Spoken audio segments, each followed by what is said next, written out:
profesor. Buenas tardes, compañeros. Somos el grupo número 5 y tenemos como tema pardeamiento enzimático. Los integrantes son Renato Díaz Vielich, Herrera Cruz Clavelina, Isa Espinosa Jennifer María, Astro Alcázar Nadia, Osorio Miguel Jairo y mi compañera Pablo Niño Cali. Buenos días, profesor. Buenos días, compañeros. Vamos a realizar un experimento sobre pardeamiento enzimático. Y como materia prima voy a utilizar la papa. Voy a presentar los materiales que vamos a utilizar en este experimento, que son platos, vaso con agua, tabla de picar, cuchillo, cocina eléctrica, rejilla, también una bolsa. Bueno, como podemos observar, tenemos aquí las papas peladas, que las voy a dividir en 4.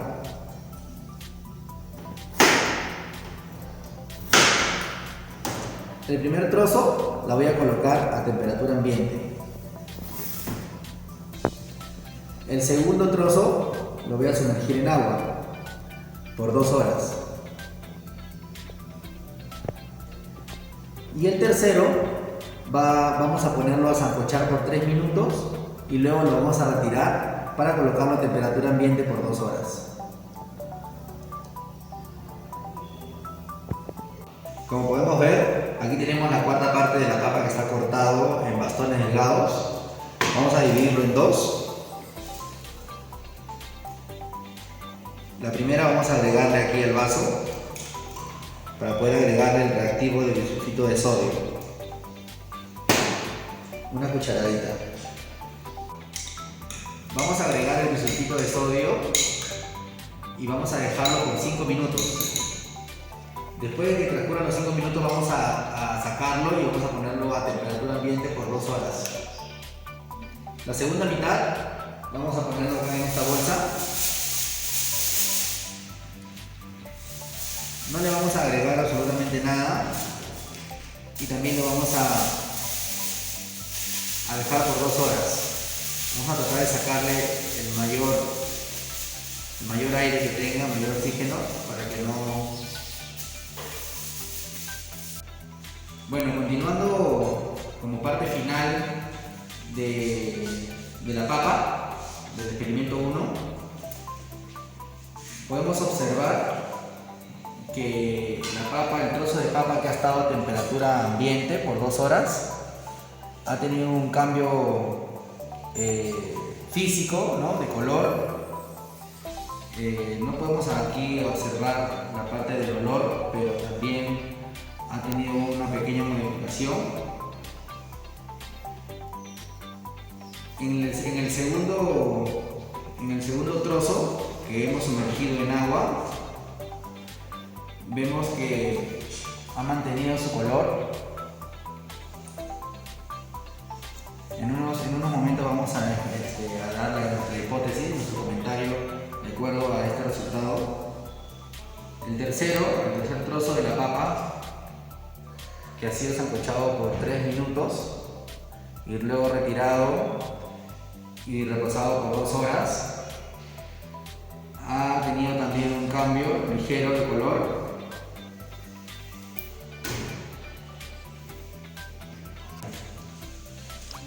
El cuarto trozo, que ha sido cortado en bastones pequeños, fue sumergido con el bisulfito de sodio por 5 minutos en agua y luego ha sido retirado y reposado por 2 horas. Y también vemos que ha mantenido su color y no ha hecho acción. La segunda mitad de este mismo trozo lo hemos cubierto en la bolsa y podemos observar que sí ha tenido un cambio.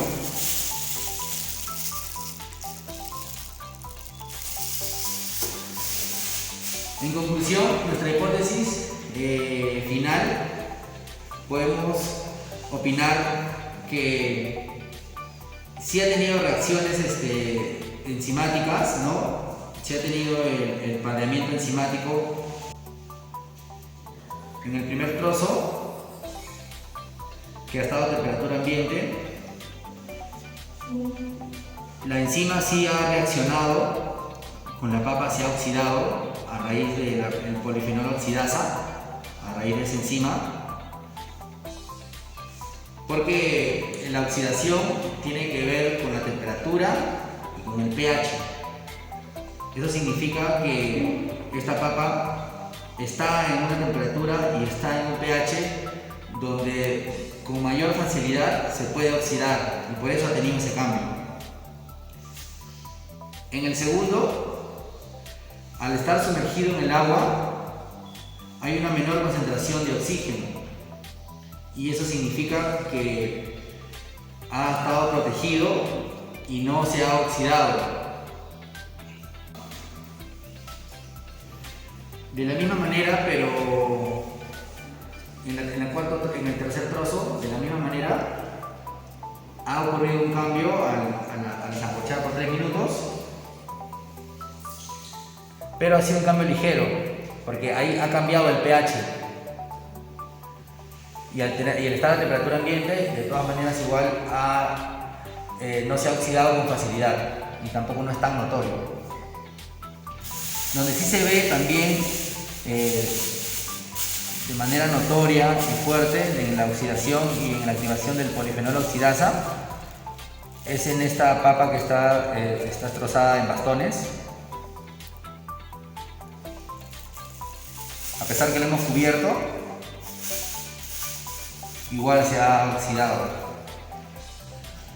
Y para terminar, este último trozo que ha sido cortado en bastones, este ha tenido el reactivo del bisulfito de sodio. ¿Qué ha pasado? Este ha disminuido el pH en el agua y no ha permitido que se active la enzima de la polifenol oxidasa para redundantemente oxidar la papa, lógicamente, ¿no? Y esos han sido todos los resultados de este primer experimento de la papa. Buenos días, continuando con el experimento 2, que sería la palta. Los materiales que vamos a necesitar son 2 bols, una cuchara, un cuchillo, una tabla y lo más importante, la palta y el limón.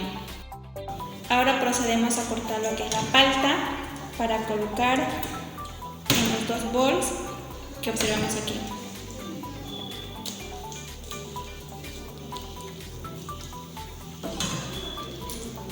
Una vez cortado, vamos a poner una mitad aquí y la otra mitad en el siguiente bol.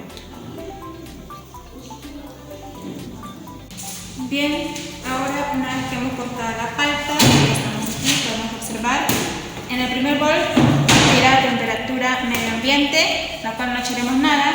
Y en el segundo bol vamos a agregar unas gotas de limón. Por eso vamos a proceder a cortar el limón.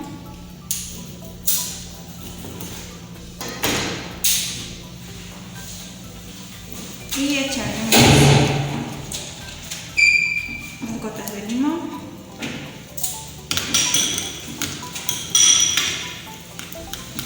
Una vez realizado esto, vamos a esperar por 2 horas. ¿Cuál sería el cambio de la palta? Bien, aquí como podemos esperar después de 2 horas, podemos ver el resultado de la palta. En el primer bol podemos observar que la palta tiene un color oscuro. Se estarán preguntando por qué sucede esto. Esto sucede por el proceso llamado fardeamiento enzimático, lo cual es normal en frutas y verduras.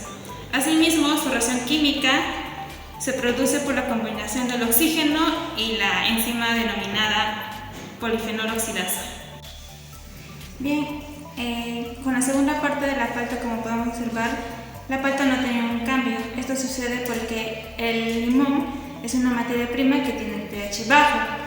Es por ello que cuando agregamos unas gotas de limón a la palta, disminuimos el pH de la palta y así evitamos la actividad del polifenol oxidasa. Continuando con el tercer experimento sobre el fardeamiento enzimático, voy a utilizar como materia prima al membrillo. Los materiales que se va a utilizar en este tercer experimento son los platos, tabla de picar, cuchillo, vasos con agua, el vaso precipitado, la rejilla y la cocineta eléctrica. También, como reactivo importante, se va a utilizar el ácido ascórbico. El primer paso que se va a realizar primero es pelar los membrillos. Como podemos observar, tenemos aquí el membrillo pelado. Voy a cortarlo en 4 trozos.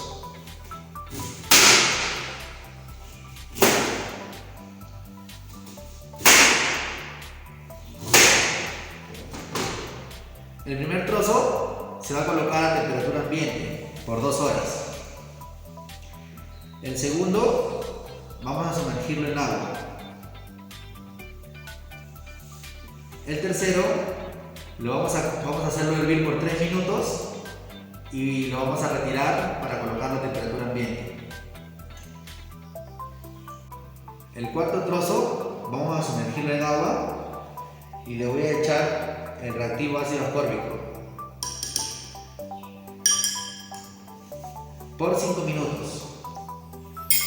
Luego de que pasen los 5 minutos, vamos a retirarlo a temperatura ambiente y vamos a esperar 2 horas. A continuación, seguimos con los resultados del membrillo y cómo se ha reaccionado ante estos 4 procedimientos, estas 4 reacciones. La primera que ha estado a temperatura ambiente, el primer trozo, vemos que ha cambiado de color. Vamos a observarlo. El segundo, que ha estado sumergido en agua, ha cambiado de color ligeramente, pero también es bastante notorio y está de color marrón, bastante notorio.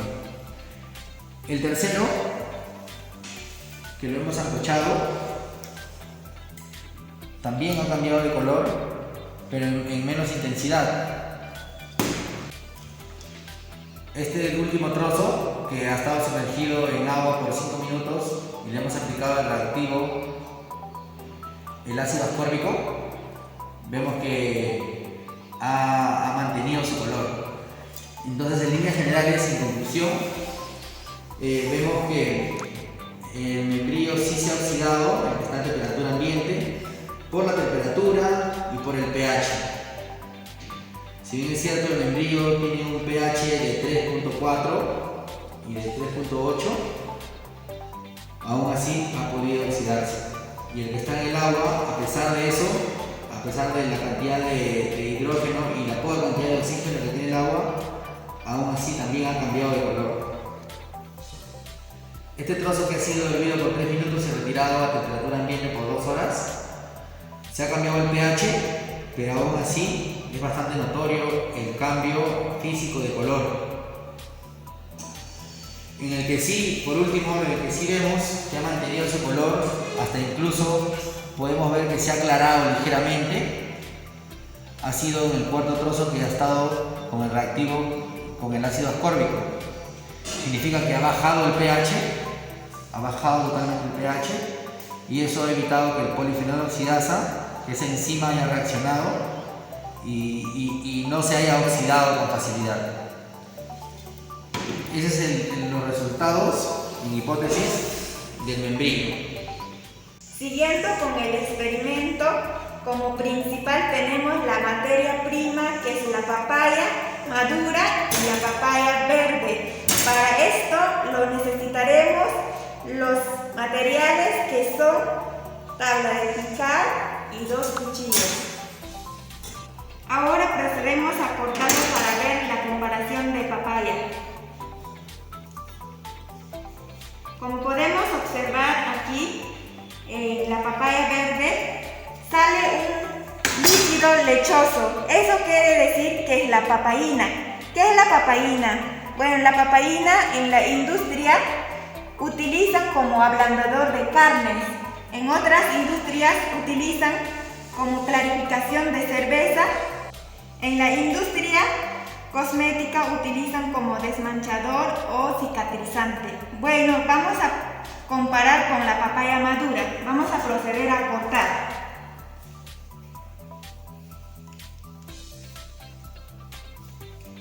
A la medida que va madurando, va perdiendo la papaína. Bueno, en este caso observamos la papaya madura que ya no sale la papayina. Eso quiere decir que ya pierde a la medida que va madurando. Como podemos observar, la papaya verde sigue botando la papayina. Es por eso hemos extraído 5 mililitros de papayina, donde hemos agregado en 100 mililitros de agua una disolución. Vamos a extraer 10 mililitros de solución para poder agregar en una porción de carne. Como que sabemos, la papayina es ablandador de carne, ¿no? Vamos a agregar la solución. Una vez agregado la solución en una porción de carne, vamos a dejar por 2 horas y la otra porción lo vamos a dejar a una temperatura ambiente sin agregar ninguna solución. Ya pasaron 2 horas, acá podemos ver los resultados de carne con una solución. Bueno, en este caso, como observamos, ha ablandado bien la carne. Bueno, en la otra parte ha deshidratado la carne. Eso quiere decir que la papayina sí hace la función de ablandar la carne.